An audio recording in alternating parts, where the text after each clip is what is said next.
Empezar la unidad 4 por el sentido de la vista. En la unidad 4 vamos a ver dos cosas, sensación y motilidad, ¿sí? La sensación básicamente son todos los sentidos y la motilidad es justamente la ejecución de los movimientos. Pero vamos a empezar por sentidos. Dentro de los sentidos, que son aquellos procesos que se llevan a cabo en nuestro cuerpo para poder detectar los cambios en el exterior, por lo tanto entran dentro de lo que es la irritabilidad, ¿sí? La característica de los seres vivos que nos permiten detectar cambios en nuestro entorno, tenemos diferentes tipos. Hay sentidos físicos, sentidos químicos y sentidos mecánicos. De cada uno de los sentidos que veamos, nosotros vamos a ver 5 cosas, vamos a estudiar 5 cosas. La primera es el órgano receptor, la segunda son las células receptoras, la tercera es el proceso de codificación, que es el proceso mediante el cual este estímulo que llega desde el exterior se va a convertir en algo que nuestro cerebro pueda procesar, ¿sí? ¿Y nuestro cerebro qué es lo que procesa? Procesa estímulos sinápticos, ¿sí? Estímulos electroquímicos. Entonces lo que va a pasar es que este estímulo que llega del exterior, que puede venir, por ejemplo, de la comida o de una onda sonora o lo que sea, se va a convertir en un impulso electroquímico para que pueda ser procesado y entendido por nuestro cerebro. Entonces, ese es el proceso de codificación. La cuarta cosa que vamos a estudiar es cómo llega esa información desde el órgano hasta el cerebro, ¿sí? Le vamos a decir a eso recorrido, ¿sí? Por dónde pasa esta información que viene desde un órgano de nuestro cuerpo, desde un órgano de los sentidos, y tiene que llegar al cerebro. ¿Qué recorrido hace? Y la quinta cosa que vamos a tener en cuenta es el tipo de sentido, ¿sí? Bien, vamos a empezar por la vista, que es un sentido físico. Es un sentido físico porque es originado, ¿sí? Por un impulso o un estímulo físico, que en este caso, el estímulo físico que impacta sobre nuestro cuerpo, ¿sí? O sobre nuestros órganos y produce la visión, es una onda lumínica. Bien, entonces, tenemos que es un sentido físico. Segundo, ¿cuál es el órgano receptor de la vista? Indudablemente es el ojo, ¿sí? Entonces, ya sabemos cuál es el órgano receptor. Este ojo tiene algunas características, algunas partes que son muy importantes. A ver, ahí vemos. Bien, todo esto va a ser la córnea del ojo. Tenemos el iris, que es la parte coloreada de nuestro ojo y que es ajustable, ¿sí? Se puede expandir o contraer para que la pupila, justamente, que es el espacio hueco que tenemos en el centro del ojo, se abra o se cierre. Bien, tenemos el cristalino y tenemos la retina, que acá no se ve bien, pero la vamos a ver bien en otro dibujo. La retina es muy importante. La retina es esto que tenemos en el fondo de ojo, ¿sí? Vieron que muchas veces a las personas que tienen problemas de visión les hacen hacerse un estudio que se llama fondo de ojo. Bueno, justamente es para evaluar la retina, ¿sí? ¿Por qué es tan importante la retina? Primero, es en donde impacta la luz, ¿sí? Nosotros tenemos acá en la pupila un hueco justamente para que la luz pueda ingresar al ojo. La luz ingresa al ojo y va a impactar en la retina, ¿sí? Ustedes saben que la luz ingresa de manera inversa, ¿sí? Los estímulos lumínicos que están por debajo rebotan e ingresan a la parte superior de la retina, mientras que los estímulos lumínicos que se encuentran por arriba ingresan, ¿sí? De manera perpendicular y van a impactar en la parte baja, ¿sí? O inferior de la retina. Bien, todo esto entonces que tenemos al fondo del ojo es retina. ¿Qué tiene la retina que la hace tan importante? justamente tienen las células receptoras de la visión, ¿sí? Acá tenemos el segundo elemento importante de la vista, las células receptoras. Si han estudiado alguna vez la vista o han escuchado algo acerca de ella, saben que nuestras células receptoras son los conos y los bastones, ¿sí? Que están acá representados. Los conos, en este caso, son los verdes y los bastones son los azules. Bien, conos y bastones. ¿Qué diferencia hay entre uno y otro? Específicamente, la diferencia entre los conos y los bastones es qué tipo de luz van a justamente codificar o qué tipo de luz van a recibir. Los bastones reaccionan más que nada a la luz tenue, ¿sí? Mientras que los conos son más útiles en la luz brillante y son esenciales para ver los colores, ¿sí? Los conos reconocen los colores y esto es súper importante porque justamente nuestra visión o la visión más eficaz que tenemos la llevan a cabo los conos, ¿sí? Y nos ayudan justamente a diferenciar objetos, a diferenciar contornos y a diferenciar las diferentes formas gracias a que reconocen estas diferencias en los colores de las cosas. Que recordemos, las cosas no tienen color en realidad, ¿sí? Lo que nosotros percibimos como el color de las cosas es la luz que ha rebotado de un objeto, ¿sí? Entonces, si nosotros vemos algo blanco, recuerden que la onda lumínica es una onda que es un espectro que tiene en sí todos los colores y que cuando rebota completa, rebota como blanco, ¿sí? Y que cuando rebota una parte, por ejemplo, si en un objeto absorbe toda la luz, lo que vamos a ver es el color negro. Si en un objeto se absorbe el color azul y el color amarillo, lo que vamos a ver es algo rojo, ¿sí? Si un objeto absorbe el color rojo, por ejemplo, lo que vamos a ver va a ser algo de color verde.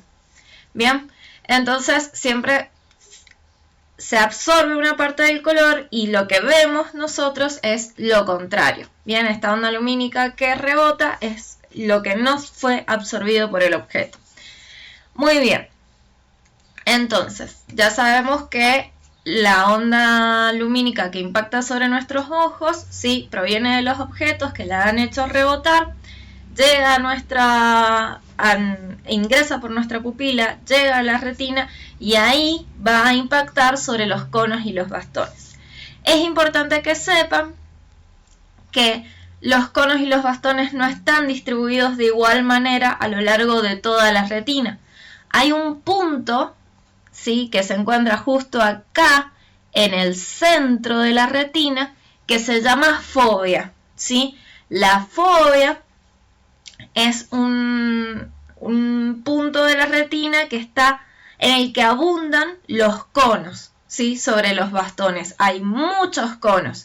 En cambio, en el resto de la retina, que sería la periferia, ¿sí?, abundan los bastones, que son menos específicos para reconocer figuras, ¿sí?, porque reaccionan a la luz tenue y no a los colores. Esto no quiere decir que acá no hayan bastones. Hay bastones, esto no quiere decir que en la periferia no hayan conos. Hay conos, ¿sí? Y lo mismo en la fóvea. En la fóvea también hay bastones, ¿sí? Pero en la periferia abundan los bastones y en la fóvea abundan los conos, ¿sí? Como tenemos acá esto, por ejemplo, en donde hay 3 conos y el resto son bastones, esto es un fragmento de la periferia, ¿sí?, aunque parece sacado de la fóvea. Bien, ¿qué tenemos como resultado gracias a esto de que en la fóvea tenemos muchos conos y que en la periferia tenemos muchos bastones? Bueno, la visión central y la visión periférica. Ustedes, si quisieran leer algo, ¿sí? Por ejemplo, ustedes tienen que dirigir su visión central al libro, a la página. No pueden ponerse un libro al costado de la cara, ¿sí? Y mirando para el centro, poder leer el libro. No, jamás. Ustedes pueden ver el libro en su visión periférica, ¿sí? Saber que hay un libro, saber más o menos de qué color es y demás, como percibir la forma, pero jamás ustedes van a poder leer algo si no apuntan su visión central a eso que quieren leer, ¿sí? Si nosotros ponemos objetos en nuestra visión periférica, muy raramente los vamos a poder reconocer. Solamente los vamos a poder reconocer si ya los hemos visto antes, pero no los vamos a poder reconocer si es la primera vez que están ahí. Para poder reconocer un objeto y demás, debemos dirigir nuestra visión central, ¿sí? Es decir, la luz de ese objeto tiene que entrar directo a la fóvea, no a la visión periférica. Bien. El detalle con el que vemos en la visión central, en la fóvea, se debe en parte a que tenemos mayor cantidad de conos y también se debe a que las células en este fragmento, ¿sí?, de retina tienen mucha mejor comunicación con el cerebro. ¿Por qué? Bien, vamos a las otras células de la visión. Nosotros tenemos entonces los conos y los bastones. Después de los conos y los bastones vamos a tener 3 células más en la retina. Vamos a tener las células horizontales, que son estas que aparecen en verde, las células bipolares, que son estas que aparecen en morado, y las células ganglionares. También hay células amacrinas, pero estas no las vamos a estudiar por el momento. Bien, entonces tenemos células horizontales, células bipolares y células ganglionares. En la visión periférica, en la parte periférica de la retina, como aparece acá, nosotros tenemos una célula bipolar, ¿sí?, para un montón de células de conos y bastones. ¿Vieron? Esta célula bipolar, ¿sí?, gracias a la célula horizontal, recoge la información de todos estos bastones, ¿sí? Y a su vez esta célula bipolar le pasa a una célula ganglionar la información. Entonces esta célula ganglionar va a tener la información de un montón de conos y bastones. En cambio, en la fóvea, esto es más 1 a 1, ¿sí? Tenemos un cono que le pasa la información a una célula bipolar que le pasa la información a una célula ganglionar. Entonces, la información es mucho más precisa porque cada célula ganglionar, en vez de estar recogiendo la información de 10 o 20 conos, ¿sí?, está recogiendo la información de un solo cono. Y esto hace que la visión, después, cuando se procese la información, sea mucho más específica, ¿sí? Entonces, esto explica la diferencia entre la visión central y la visión periférica. Bien. Ya sabemos entonces cuáles son las células que tenemos acá. Ya sabemos que hay en la retina. Ya sabemos que hay conos y que hay bastones, que hay una visión central y una visión periférica. Ahora vamos a la codificación. ¿Cómo hace el cerebro para entender esta onda lumínica? Si una onda lumínica impacta en el cerebro de manera directa, es decir, alumbramos nuestro cerebro con una linterna, el cerebro no va a reaccionar, porque no tiene células, ¿sí?, especializadas en entender la luz. ¿Cuáles son estas células especializadas en entender la luz? Los conos y los bastones. ¿Por qué? Bueno, la principal razón es que tienen fotopigmentos. Los fotopigmentos son una proteína, una sustancia química que reacciona ante la luz. Cuando la luz impacta en los conos y los bastones, el fotopigmento genera una reacción química, ¿sí?, que va a liberar carga eléctrica que va a ser transmitida a las células horizontales, ¿sí? Es decir, va a iniciar una sinapsis. Va a iniciar una sinapsis que va a ser transmitida a las células horizontales, que a la vez van a transmitir este impulso electroquímico a las células bipolares, que a la vez lo van a transmitir a las células ganglionares. Se va a armar un proceso de sinapsis, ¿sí? Es muy importante que entonces para saber cómo se produce la transmisión, sepamos, ¿verdad?, el proceso de sinapsis. Entonces, estas células inician, ¿sí?, una descarga eléctrica gracias a sus fotopigmentos cuando son impactadas por la luz, y a la vez van a transmitir esta carga electroquímica a las células horizontales, que la transmiten a las células bipolares y que la transmiten a las células ganglionares. ¿Por qué vemos en colores? ¿Por qué o cómo el cerebro distingue que hay un color o que hay otro color? Eso es gracias a los conos. Hay tres tipos de conos. Conos que reaccionan a la luz roja, conos que reaccionan a la luz verde y conos que reaccionan a la luz azul, ¿sí? Los conos de onda corta, que es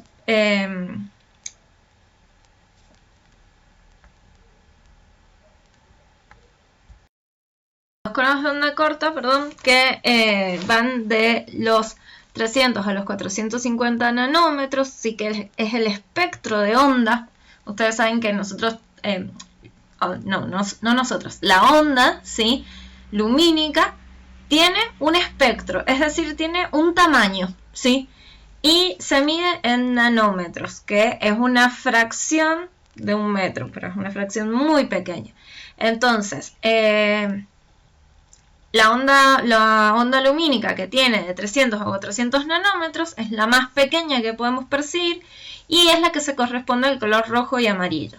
Después, las ondas medias, ¿sí?, son de 450 a 525 nanómetros, ¿sí?, se corresponden al color verde y son captadas por los conos de onda media. Y después tenemos conos de onda larga, que van a recibir o van a percibir las ondas más largas o más grandes que puede percibir el humano, que va del 500 al 650, y es el azul, ¿sí?, o se corresponde al color azul. Entonces, dependiendo del ancho que tenga la onda lumínica que recibimos, ¿sí?, si es más grande o es más chica, va a impactar a un cono o al otro, ¿sí? Y entonces, es decir, no es que va a impactar, sino que va a impactar sobre todos, pero va a reaccionar un cono o el otro, ¿sí? Y esto va a hacer que el cerebro interprete como, bueno, si se encendió el cono de onda corta, entonces esto que estamos viendo es rojo. Si se encendieron los de onda media, entonces lo que estamos viendo es verde. Pero bueno, no vemos todo en rojo, verde y azul, ¿sí? ¿Qué pasa? Tenemos como un espectro de colores. Y una de las teorías, ¿sí?, de por qué vemos las cosas de diferentes colores es la teoría tricromática, ¿sí?, que básicamente dice que dependiendo de cuánto se active o se desactive un cono, o en qué porcentaje se active o se desactive, va a ser el color que se va a crear. Es muy parecido a los colores en el Paint. Por ejemplo, si yo le digo que se active a... no me acuerdo cuánto era, creo que al 300 el rojo, ¿sí?, que el verde se active al 0 y que el azul se active al 0, ¿sí?, vamos a tener este color, ¿sí? 255 era el máximo. Vamos a tener el color rojo. Pero si yo le digo que también los conos de verde se activen al máximo, la combinación de estos dos me da un color amarillo. Ahora, si le digo a los conos rojos que se desactiven y que se active un cierto porcentaje, ¿sí?, de los conos azules, me da este color. Tenemos el verde activado al 100% y el azul activado a la mitad más o menos, me da el color verde, ¿sí? De la misma manera que se arman los colores en Paint, ¿sí?, básicamente de esa manera es como se piensa que nuestra visión codifica los colores. Igual es una teoría, todavía no hay nada comprobado. Bien. Ya entonces hemos visto cómo se codifica la vista. ¿Qué es lo que sigue? El recorrido. Nos falta saber cómo esta información que se genera en el ojo va a llegar a nuestro cerebro y va a ser procesada por nuestro cerebro. Bien, como las células ganglionares son neuronas, ¿sí? Estas neuronas tienen axones, que son estas líneas que vemos acá. Los axones de las neuronas ganglionares se van a unir, ¿sí? Y como estamos en el ojo y por lo tanto estamos por fuera del cerebro, ¿sí? Estos axones cuando se unen forman parte del sistema nervioso periférico y por lo tanto son un nervio, ¿sí? Entonces, estos axones se unen, ¿sí? Forman el nervio óptico y tienen que salir por algún punto del ojo. Van a salir por acá, ¿sí? Que esto es conocido como el punto ciego, que es un punto en la retina en donde no hay receptores, es decir, no hay conos y bastones porque justamente ven acá hay un agujero, ¿sí? Hay pruebas que ustedes pueden hacer en internet, después los invito a que busquen, ¿sí? En donde les hacen ver su punto ciego. Hay un punto en el espacio que ustedes ven, que ustedes en realidad no lo están viendo, ¿sí? Que hay un hueco. Pero como el cerebro tiende a rellenar los huecos, esto la ley de cierre seguramente que lo han visto en intro, hay un hueco, pero nuestro cerebro lo rellena todo el tiempo. Es como que hace de cuenta que ese hueco no está. Pero hay ciertas pruebas que nos demuestran que sí, que hay un punto de nuestro campo visual que nunca vemos, pero que nuestro cerebro lo está rellenando permanentemente. Bien, entonces, los axones de las células ganglionares forman el nervio óptico sale del ojo por el punto ciego y se dirige hacia el quiasma óptico, que es una estructura que se ubica detrás de los ojos en el medio, ¿sí? Ya estamos dentro del cerebro. Desde el quiasma óptico, la información se va a dividir en tres. Una parte de la información va a viajar hacia el hipotálamo, ¿sí? ¿Por qué? Porque el hipotálamo controla los ciclos de sueño y vigilia. Entonces, ustedes saben que la luz solar es un gran despertador para nosotros, ¿sí? Entonces, y además la noche hace que las personas tiendan a dormirse. Entonces, el nivel de luz le va a dar indicaciones al hipotálamo acerca de si hay que estar despiertos o si hay que dormir. Por eso necesita ir una parte de la información ahí. Otra parte de la información